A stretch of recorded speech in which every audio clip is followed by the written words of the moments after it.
Welcome back to Pulse Studios, the home of 94.7, the Pulse Community Radio and Pulse Television. Up next, Liz chats with screenwriter and producer Steve Mitchell about his new independent comedy film, The Heckler. It's playing in a series of special one-off screenings around Australia, and on October 14th, it makes its way to Geelong. Let's take a look at a clip. Hey, what are you doing? There's thousands of people out there. So? I've gone blank. You can't pull out now. This is what we trained for. I don't want to embarrass myself. You're in my body, remember? Okay. All right, look at me. All right, when you came to me, you said, I want to be famous. All right, well, this is it. This is the chance to see whether you got what it takes, Mike. Oh, yeah, well, you said I didn't have what it takes. Yeah, I've changed my mind. Oh, really? You're good, Mike. All right, you can do this, and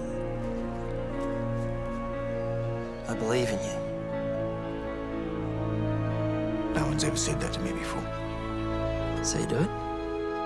No. Welcome to the show. Thanks for joining me here in Geelong today. And I know that The Heckler has been huge for you over the last few years and a big part of your life. Tell me a bit how the journey started. Well, it all started with some meditation back in Edinburgh in 2003.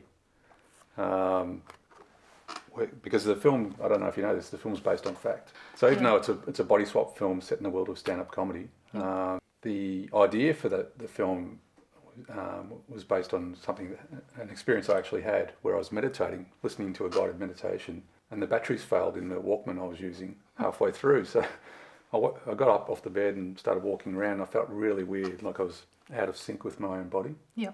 And that sort of planted the seed for an idea for a story. You know, what would happen if you meditated out of your own body and someone else took it over? Yeah, okay. And so this imposter was driving your body around and you were helpless to do anything about it, just follow them around like a ghost. I wrote that as a short story first, which got good reactions, and then a short screenplay. And then the writer's group that I was part of a few years back, and still part of, we were meeting to discuss the screenplay, and Tim Ferguson, the comedy teacher, came and joined us for that particular meeting, said, this has got legs as a feature film idea, why don't you write as a full-length feature script?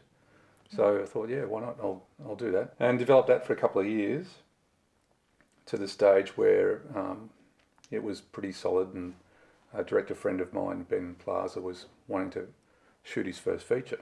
Yeah.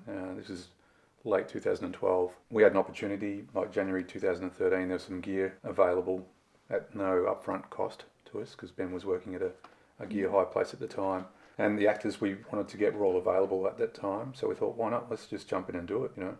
Get runs on the board, make our first feature film. How hard can it be? Right? Yeah, how hard? Pretty hard, as it turns out. Yeah. Yeah, you know, well, you're very brave. Thanks. Yeah, it's a real marathon. My friend Graham Simpson, who is part of our writers group, he's the author of the Rosie Project and the Rosie Effect. Fantastic book. Now a worldwide bestseller. That's right. He offered to help us with the film by being an EP on air and also script editing. I ended up co-producing with Ben, finding locations, you know, getting the cast, doing everything, which was crazy, but it was an exciting time. And most of January 2013, a few days in February, March, April, and a couple of pickups later that year, and we had a feature film in the can. Mm-hmm. Then last year was spent in post-production. We got into the LA Comedy Festival with the film, flew over to LA and won. We won the Best Ensemble Award. Yes. Which is, well, that's great to come away with an award. Great to come away with that prize. Yeah.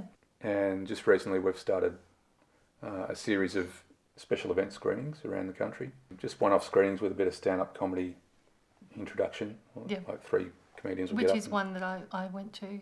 Having seen the film, I've never laughed so much at a film, and it has to be successful with that reaction from me, because I don't laugh. So going on that as a rating scale, I think you're going to do all right. Oh, that's a good endorsement there, Liz. Thanks. Now, the whole experience, bit of a frightening experience, but really rewarding at the same time. Yeah, it really was. It was. I use this analogy sometimes during production when it was up to me to find locations ahead of the shoot, and often it was just the day before. I felt like I was laying the tracks for a train that was bearing down right behind me, so I could not stop. I just had to keep going. Fortunately, everything went right, and we had no major issues. Got the film in the can, and it edited together pretty well, and the audience reactions have been great so far. So I know you've had a crack at stand-up, which is, like, to me, a very, very brave thing to do. Yeah, stand-up comedy it's almost like an extreme sport these days. It's exploding in Melbourne. There's so many open mic venues around now, and lots of people wanting to do stand-up.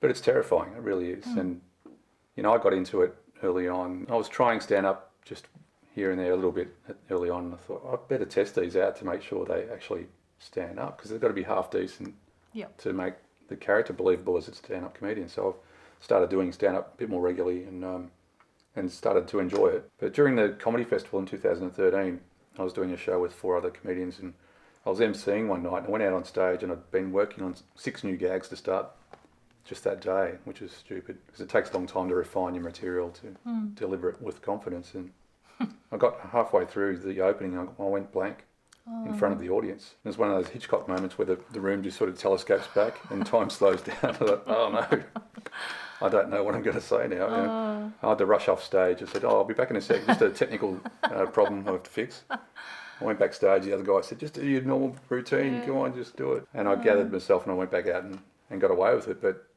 that gave me insight into rewriting part of the script, which we were about to shoot like in a few weeks' time.